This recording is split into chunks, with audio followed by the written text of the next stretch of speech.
మహిళా సంక్షేమానికి తమ ప్రభుత్వం పెద్దపీట వేస్తోందన్నారు మంత్రి దామోదర.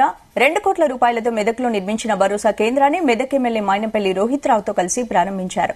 మహిళలు, పిల్లలపై లైంగిక దాడి జరిగితే తక్షణమే వారిని ఆదుకోవాలనే లక్ష్యంతో భరోసా కేంద్రాలను తెరిచామన్నారు.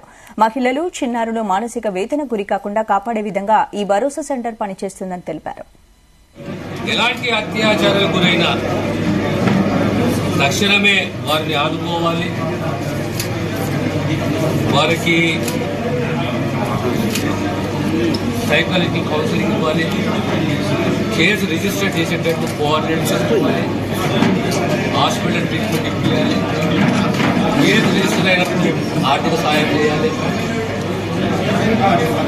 చివరగా జడ్జిమెంట్ వచ్చినప్పుడు సంపూర్ణంగా ఆర్థిక మద్దతు పొందాలి. ఈ రకంగా 2022 ఆగస్టు నుంచి ఇప్పటి వరకు సుమారు 27 లక్షల పైచలకు ఆర్థిక సహాయము, 35 కేసులు నమోదు చేయడం.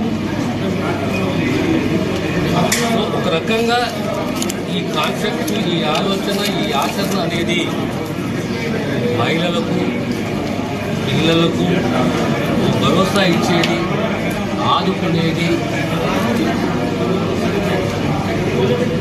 ఎలాంటి నిర్వేదలకు గురి కాకుండా మేమున్నామనేది ప్రభుత్వ యంత్రాంగము ఈ భరోసా ద్వారా ఆ కుటుంబాలను కౌన్సిలింగే కానీ మానసిక వేదనకు గురి కాకుండా